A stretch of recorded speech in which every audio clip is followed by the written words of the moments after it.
Baik, bismillahirrahmanirrahim. Assalamualaikum warahmatullahi wabarakatuh. Alhamdulillah nahmaduhu wa nasta'inuhu wa nastaghfiruh wa na'udzubillahi min syururi anfusina may yahdihillahu fala mudhillalah wa may yudhlil fala hadiyalah. Asyhadu an la ilaha illallah wa asyhadu anna Muhammadar Rasulullah. Allahumma shalli ala Muhammad wa ala ali Muhammad kama shallaita ala Ibrahim wa ala ali Ibrahim fil alamin innaka Hamidum Majid.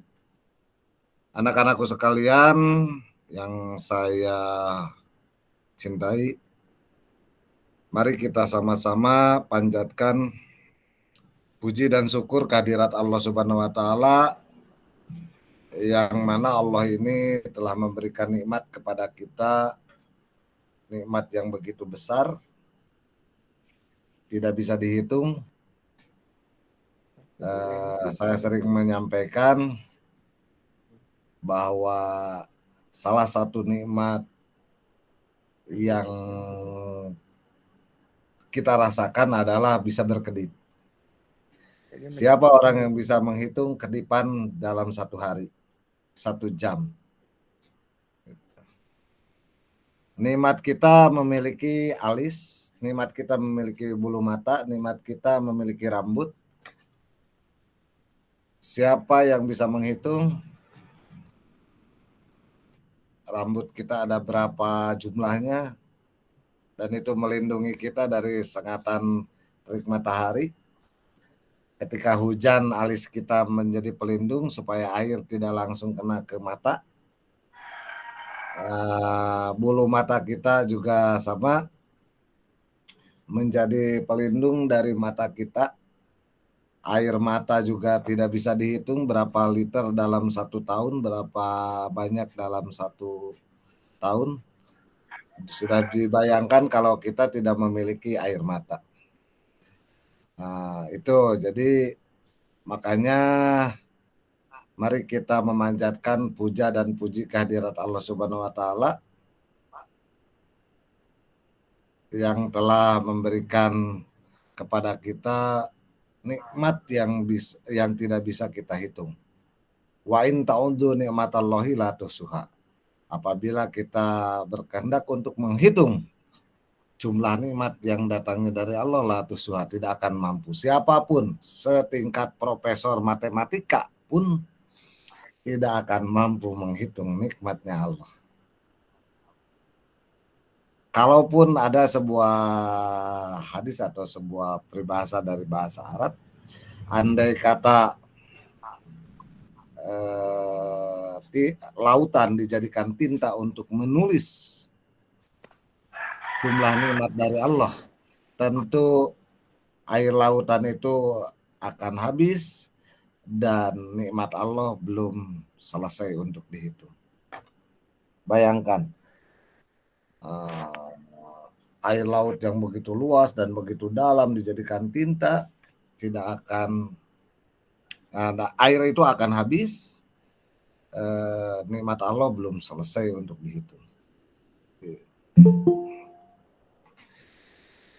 Baik, selanjutnya anak-anakku sekalian, mari kita sama-sama pintakan sholawat serta salam kepada Allah untuk tetap dicurahkan kepada Nabi kita, Nabi besar Muhammad Sallallahu Alaihi Wasallam, Nabi akhir zaman yang membawa kebenaran, yang mengemban membawa umatnya untuk berada di jalan Allah Subhanahu Wa Taala. Tiada nabi setelahnya, dan Nabi Muhammad ini adalah nabi termulia, nabi yang diutus oleh Allah untuk menjadi rahmatan lil alamin. Nabi yang diutus oleh Allah untuk mengajarkan kepada seluruh umat manusia, hitam, putih, kuning, coklat, kulit yang berwarna-warna, itu semua mendapat pengajaran dari Nabi Muhammad. Melalui apa? Tentu melalui Al-Quran dan sunnahnya. Anak-anakku sekalian, minggu kemarin kita sudah membahas tentang cara berpakaian kalau tidak salah ya. Saya review lagi. Pakaian itu adalah apa yang kita pakai, dan itu menjadi perhiasan bagi kita, dan itu menjadi sebuah sarana untuk menutup aurat. Apa itu aurat? Aurat itu adalah sesuatu yang harus ditutupi. Apabila tidak ditutupi maka menjadi dosa bagi kita. Bagi laki-laki aurat itu batasannya adalah pusar sampai dengan lutut. Dari pusar sampai dengan lutut pada saat sholat tidak boleh kelihatan dari luar. Tidak sah sholatnya ketika bagian-bagian itu nampak. Oleh karena itu tutuplah aurat ketika kita melaksanakan sholat, ketika kita mengaji, ketika kita berhadapan dengan orang lain, ketika kita berhadapan dengan orang-orang yang bukan muhrim kita. Gitu ya.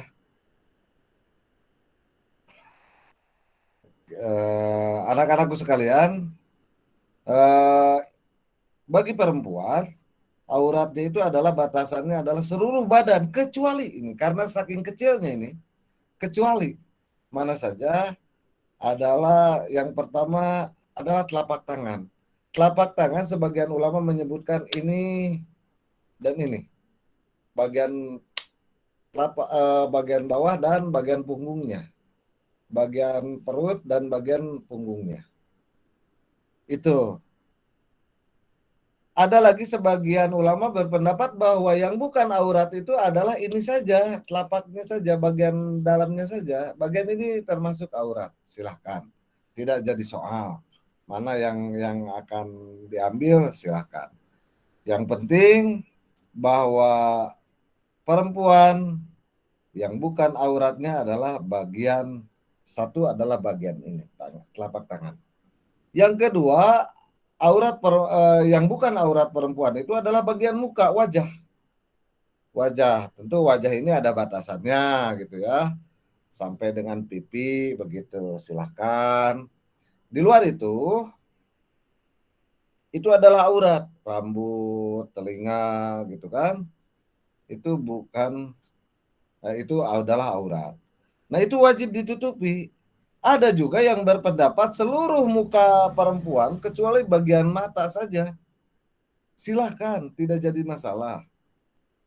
Nah, itu pendapat sebagian ulama, silahkan. Ada juga yang menutup bagian matanya hanya matanya itu dikasih apa namanya, kain yang seperti strimin atau kain berukat yang tembus pandang. Silahkan, tidak jadi masalah. Tetapi hadis yang masyhur ya mengatakan bahwa yang namanya aurat bagi perempuan itu adalah seluruh tubuh kecuali telapak tangan dan bagian muka. Jadi kalau ada yang menyebutkan, kenapa ada yang menyebutkan bahwa bagian muka termasuk aurat? Mungkin itu berpendapat bahwa yang namanya muka seorang perempuan itu bisa menimbulkan hasrat seksual bagi seorang laki-laki. Mungkin saja seperti itu. Baik anak-anakku sekalian, saya lanjut. Bagaimana menutup aurat yang seharusnya bagi seorang perempuan maupun seorang laki-laki? Bagi menutup aurat adalah sebaiknya dengan kain. Sebaiknya dengan baju, itu yang disebut dengan pakaian itu. Sebaiknya dengan baju. Tetapi bajunya yang bagaimana? Cukupkah seorang laki-laki melaksanakan sholat hanya menutupi dari bagian pusar dan sampai ke lutut? Sebetulnya berdasarkan kepada syariat atau tuntunan dari Rasulullah cukup. Karena itu sudah menutupi aurat. Syarat sah melaksanakan sholat itu adalah menutupi aurat.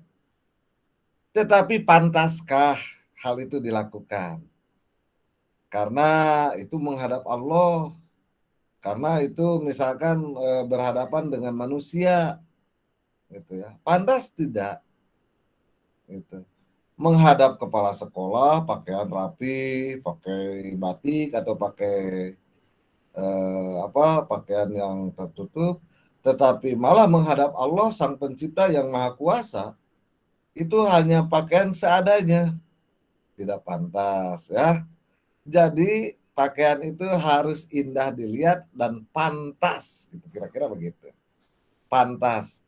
Boleh nggak misalkan menggunakan daun pisang? Silahkan. Cuma jangan jalan-jalan pakai daun pisang, nanti disangkanya papais. Nah, disangkanya apa? Apa sih namanya? Pais itu apa? Hmm, disangka buras nanti, gitu ya. Oleh karena itu, yang pantas menggunakan spanduk silahkan. Nah, silakan, tapi pantas tidak, gitu ya. Sekarang untungnya spanduk itu rata-rata dari plastik. Dulu itu banyak yang dari kain. Tapi ada juga yang masih dari kain, itu biasanya iklan-iklan seluler, nomor-nomor seluler, atau ada yang kuning, ada yang merah, ada yang putih bercampur hijau atau biru. Baik anak-anakku sekalian, itu menutup aurat bagi seorang laki-laki. Bagi perempuan sama, menutup auratnya asal tertutup semuanya, menggunakan karung silahkan, tapi pantas tidak. Ada kepantasan, ada kepatutan. Oleh karena itu harus indah dilihat. Itu indah dilihat, tetapi jangan berlebihan. Menggunakan pakaian jangan berlebihan. Menutup aurat berlebihan, pakai bunga rosnya segede nyiru, tahu gak? Nampan tuh segede apa gitu di dada atau di mana gitu. Tidak indah juga untuk dilihat gitu. Pakai baju betul menutupi aurat seluruhnya, tetapi pakai apa, sayap di belakangnya, pakai kayak wayang itu gitu ya. Sayapnya pakai sayap seperti wayang-wayang. Nah, tidak pantas, tidak bagus gitu dilihatnya, kecuali kalau di panggung sedang akan menari. Itu ya anak-anakku sekalian. Jadi harus pantas dilihat. Yang selanjutnya, pakaian itu tidak mengundang hasrat kelelakian atau hasrat keperempuanan. Mana nih? Pakaiannya tidak membentuk lekuk tubuh, karena ketika memperlihatkan lekuk tubuh ibarat berbaju tapi ya berbusana tapi tak berbaju, kira-kira begitulah. Berbusana tapi tak berbaju. Jika naonnya, jika lepet dibungkus, apa lepet atau buras dibungkus dengan plastik, gitulah kira-kira. Mengundang hasrat seks bagi lawan jenis kita. Nah, hindari itu bikin lekuk tubuh. Sekarang pakai legging, dipakai jalan-jalan, itu pantas, nggak pantas. Atau baju-baju ketat dipakai untuk ke mall, nggak pantas. Sama dengan ginilah, kira-kira begini. Orang berbaju menutup aurat tapi menggunakan pakaian tidur, cuma jalan-jalan ke Indomaret, ke Alfamart. Saya yakin itu kayak orang mimpi. Mimpi apa ya namanya? Mimpi jika nuker ngalindur lah bahasa Sundanya mah. Ngalindur gitu ya. Eh, dalam tidur tapi jalan-jalan gitu. Ngimpi jelema. Nah, ada kepatutan misalkan untuk jalan-jalan, mana bajunya? Ini mah naik motor, jalan-jalan, ke pengajian, ke tempat belanja, ke pasar, menggunakan daster. Daster itu untuk tidur, bukan untuk jalan-jalan gitu ya. Gitu. Tapi sarung agak umum, sarung bisa juga kalau santri itu untuk jalan ke pasar silahkan, nggak apa-apa. Tapi kalau daster, memang daster itu diperuntukkan untuk tidur gitu. Anak-anakku sekalian, itu berpakaian ya. Perhiasan jangan berlebih-lebihan. Berdandan pun jangan berlebih-lebihan. Pakai lipstik burung jika naon ngaranna teh jika ucing geus ngegel beurit teu pantes ditinggalin age gitu. Pipi barurum di dia make blush on naon ngaranna balas on. Blush on. Jika nu geus dicabokan, yang dicabokan ku bapana, yang dicabokan ku salakina, ku kabogohna. Itu sederhana saja.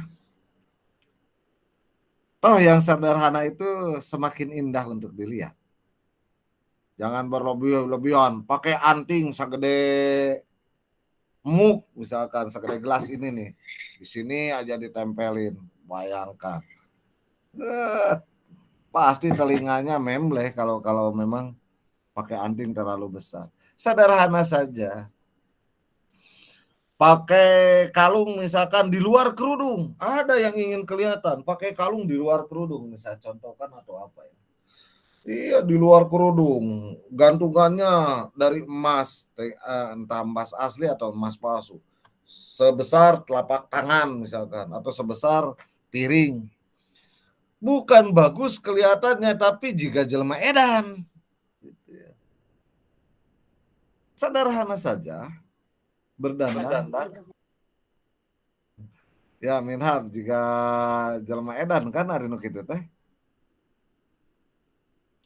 Apa namanya? Menggunakan ada yang pakai gelang dari mulai pergelangan tangan sampai sikut. Aduh, bukan bagus kelihatannya. Jika toko emas maju, toko emas jalan-jalan, toko emas naik motor, tidak pantas. Sepantasnya sajalah kalau punya punya gelang banyak, cukup satu. Tetapi bagi laki-laki jangan menyerupai dandanan seorang perempuan, tidak bagus. Nanti disebutnya gagah gemulai. Gagah tetapi apa ya? Gemulai gitu ya. Seperti perempuan. Termasuk dandanannya, masa laki-laki pakai lipstik? Pakai gelang pun laki-laki sudah seperti perempuan sebetulnya. Pakai gelang pun. Itu. Sebaiknya ya seusia kita ini nggak usah lah. Walaupun kita kebeli gelang yang bagus-bagus. Karena ada yang haram bagi seorang laki-laki. Menggunakan emas itu haram. Memakai pakaian dari sutra pun haram. Tuh, anak-anakku sekalian, berkaitan dengan berkaitan dengan berpakaian. Ada yang ditanyakan berkaitan dengan pakaian karena ini masuknya review dari materi minggu lalu. Silakan kalau ada yang ditanyakan. Sinta Nuraini, Sinta, silakan. Ada yang ditanyakan? Korea, Abidin, Sayedi, Minhab. Minhab ini siapa ini Minhab? Halo Minhab, siapa ini Minhab? Minhab 06. Orang, Pak. Ya masa monyet ikutan ini. Ya orang lah pasti. Cuma siapa namanya? Minhab, Pak. Oh Minhab. Ntar saya lihat absennya Minhab itu Minhab apa ya? Minhab 06. Oke. Ya, ada yang ditanyakan Min? Nggak ada, Pak. Nggak ada. Oke. Baik, saya lanjut. Anggap selesai tentang berpakaian sesuai dengan ajaran Islam atau berpakaian Muslim. Kita lanjut.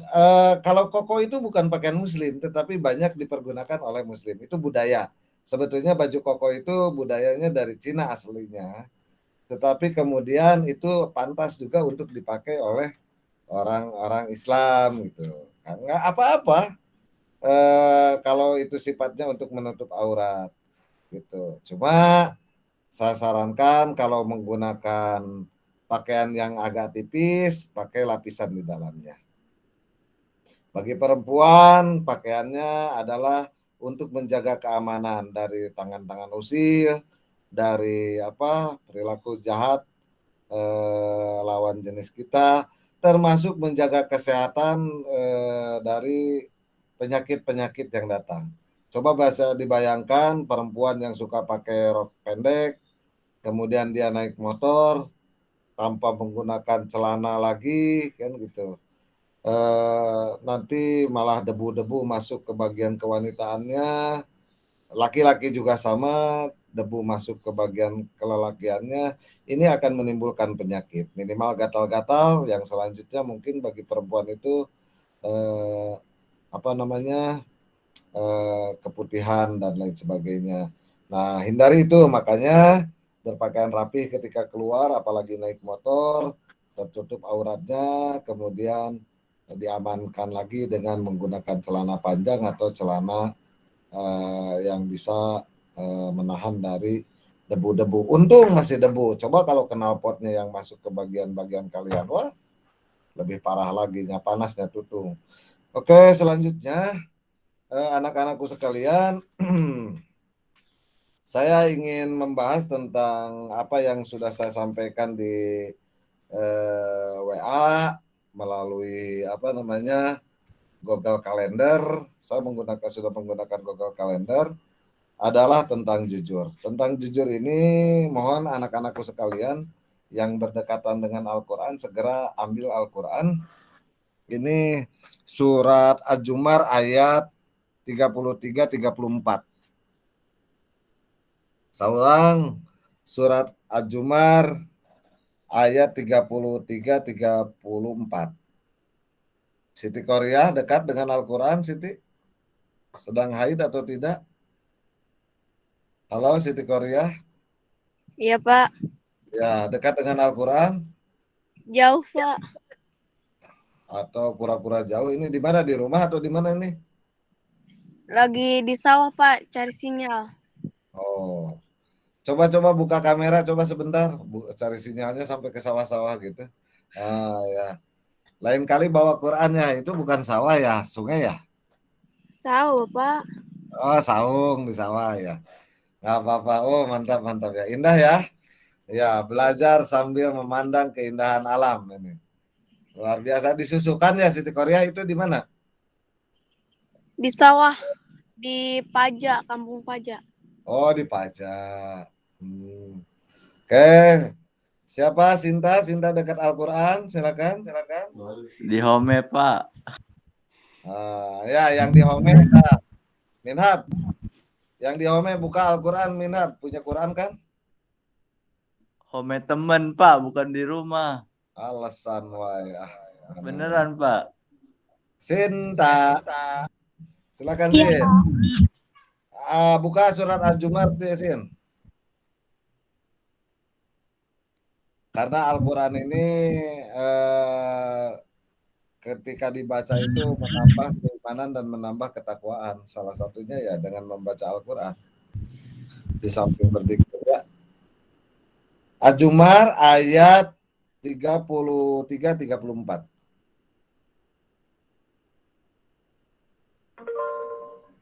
Ya, kalau kalian masih bisa, yang lain masih bisa belajar itu di rumah.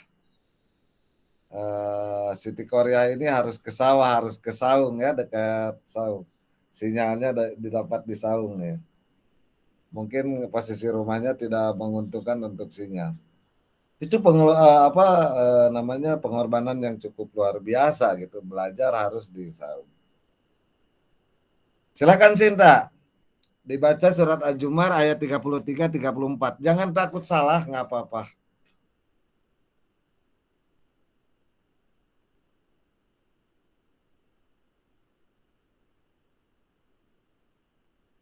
Atau yang lain, Abidin silakan.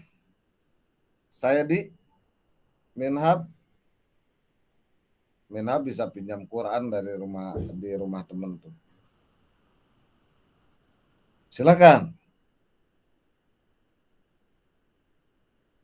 Waduh, ini masa nggak ada yang baca ini di kelas IPS 2 nih? Ya, Bidin, silakan Bid. Baca Bid.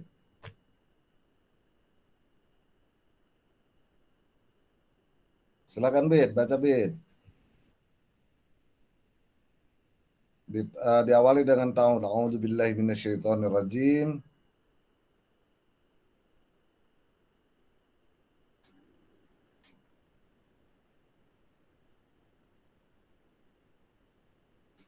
Ayo, Bid. Siapa? Sinta, silakan. Minhab, Sayedi. Jangan takut salah baca. Ya, silakan Bid. Ada Al-Quran kan, Bidin? Bidin, ada Al-Quran di rumahnya?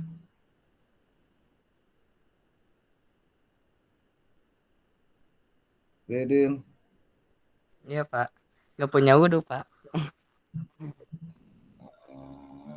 Bisa ngambil wudhu dulu atau kalau gitu ngambil wudhu dulu silahkan. Malu Pak.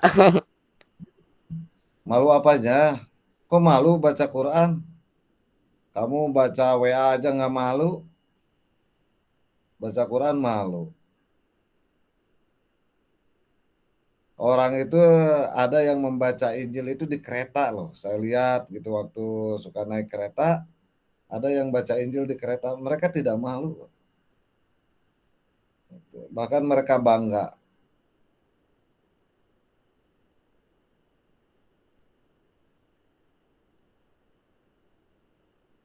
Ada nggak? Waduh, macetnya di kelas IPS 2 nih.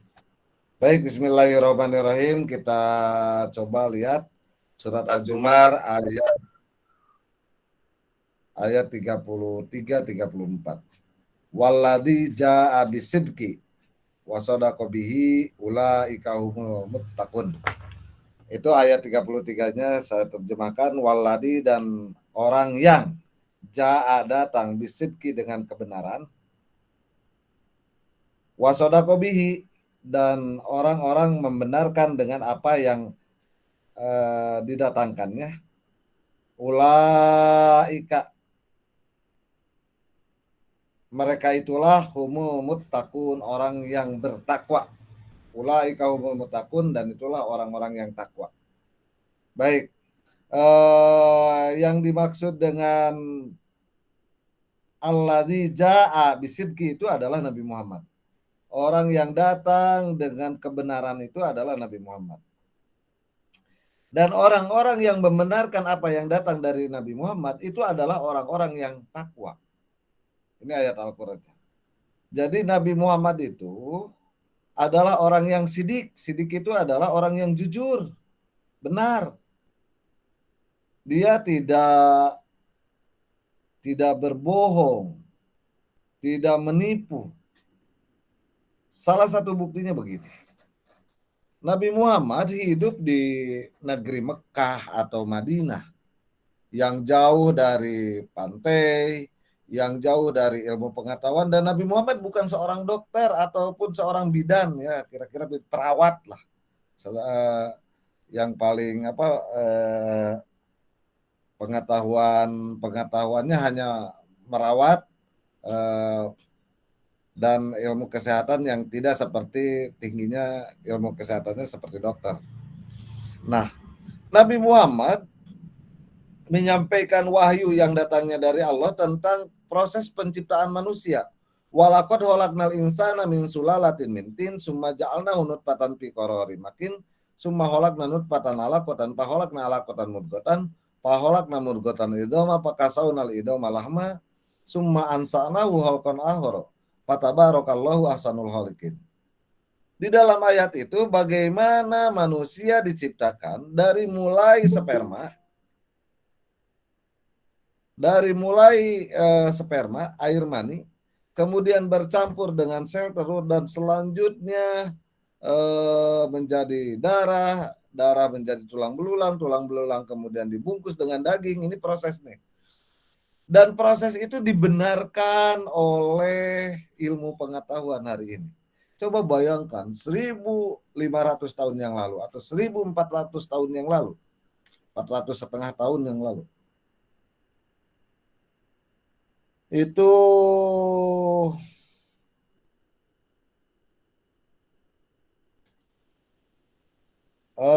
bisa menjelaskan tentang ilmu ginekologi atau ilmu kesehatan berkaitan dengan reproduksi manusia. Padahal Nabi Muhammad bukan seorang dokter, bukan seorang perawat, bukan seorang bidan. Tetapi Nabi Muhammad sangat persis seperti yang dijelaskan atau seperti yang ditemukan dalam ilmu pengetahuan. Dari manakah ini ilmu pengetahuan ini? Menjadi bukti bahwa Nabi Muhammad bukan penipu, bukan pembohong yang mengarang kitab Al-Quran. Siddiq namanya itu.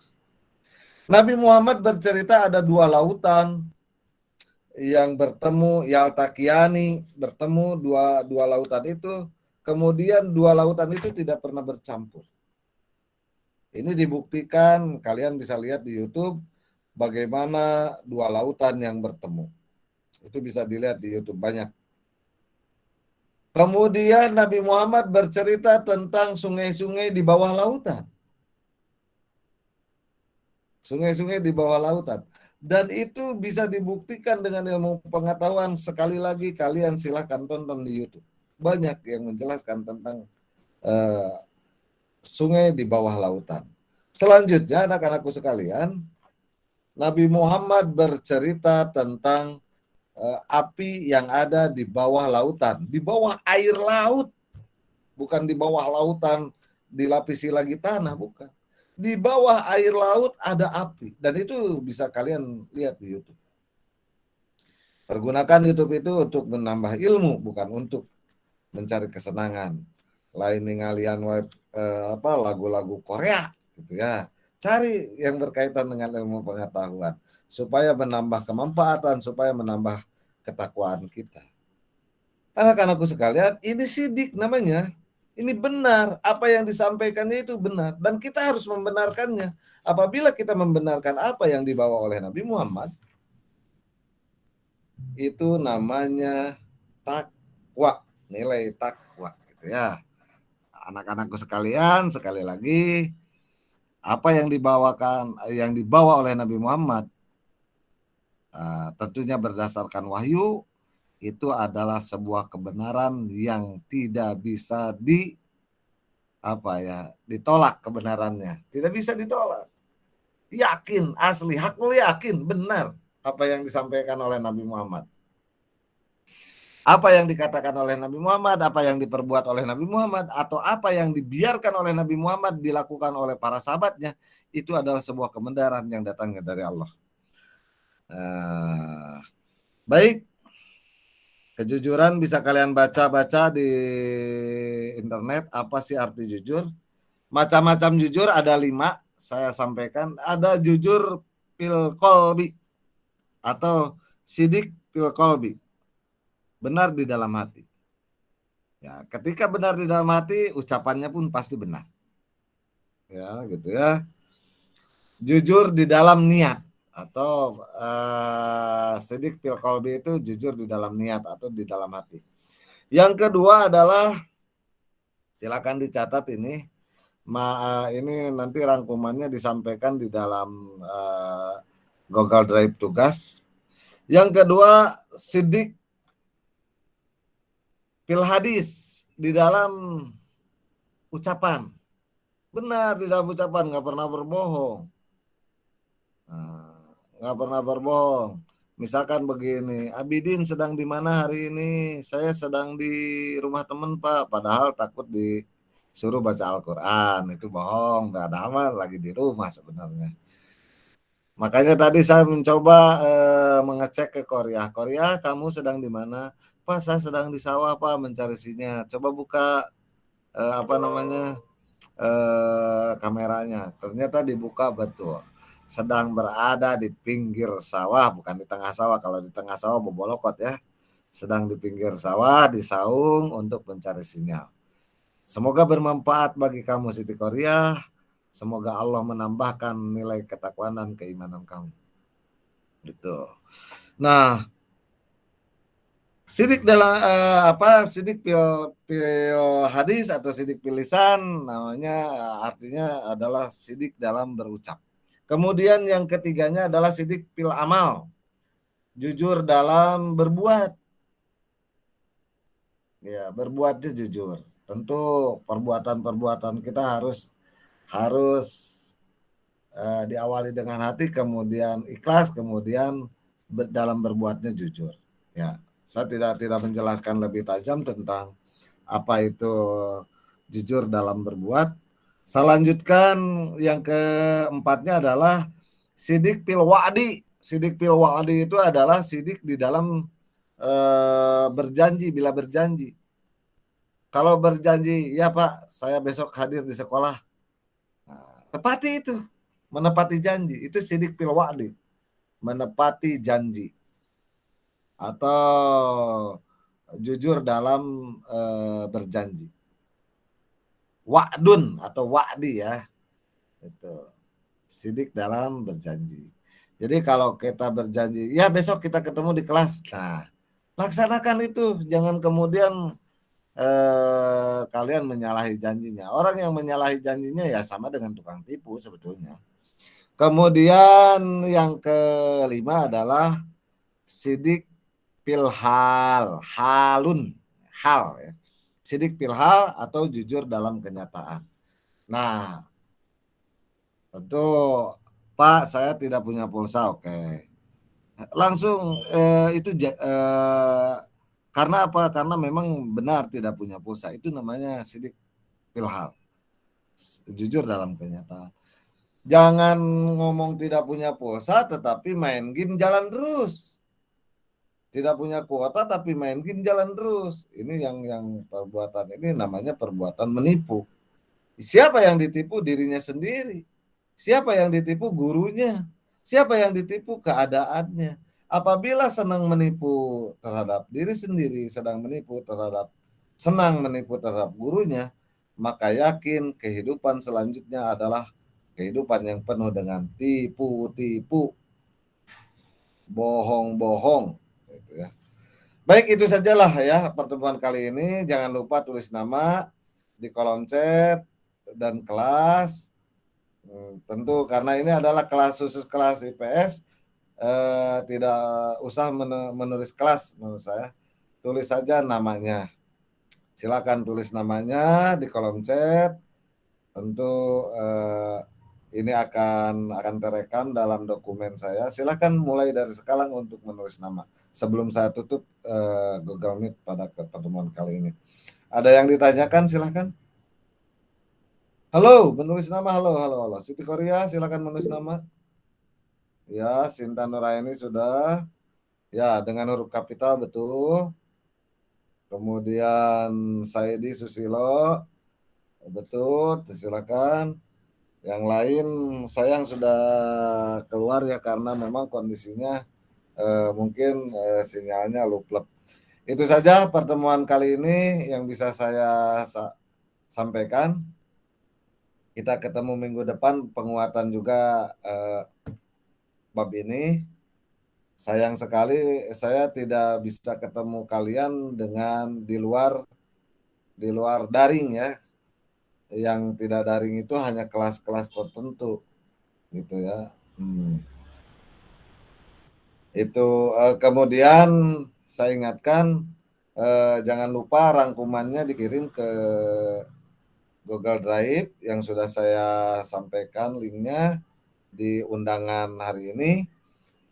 Kemudian bagi teman-teman kalian yang tidak bisa hadir di Google Meet ini, silahkan mengakses videonya melalui channel YouTube saya, Yai Haidar Aqua BRA 150. BRA itu adalah singkatan dari bisnis rereongan alumni. Saya punya punya komunitas untuk saling mendorong kepada teman-teman sesama alumni YIN untuk berusaha di dunia maya ini. Itu subscribe ya, subbreaker atau subscribe. Kemudian jangan lupa tombol tombol loncengnya diklik biar ada pemberitahuan kepada kalian video-video terbaru saya. Kemudian jangan lupa komen karena saya tidak bisa melihat siapa saja yang like. Komen, Pak, saya dari kelas IPS 1 Pak, gitu, atau apalah komen terserah. Jadi saya bisa menambahkan nilai pada buku nilai saya. Itu saja. Terima kasih atas perhatiannya. Rabbana atina fid dunya hasanah wa fil akhirati hasanah wa qina adzabannar. Subhanaka rabbika rabbil izzati amma yasifun. Wassalamun alal mursalin. Walhamdulillahi rabbil alamin. Sampaikan salam kepada orang tua kalian. Terima kasih atas perhatiannya. Billahi taufiq wal hidayah. Wassalamualaikum warahmatullahi wabarakatuh. Waalaikumsalam.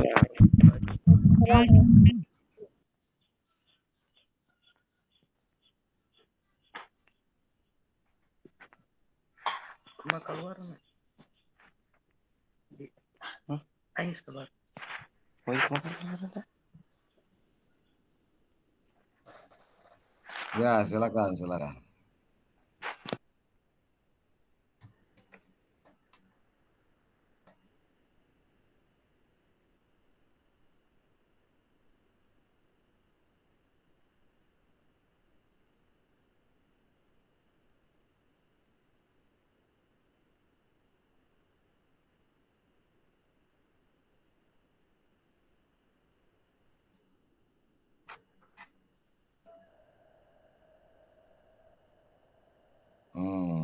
Saya belum mematikan rekamannya ternyata. Oke.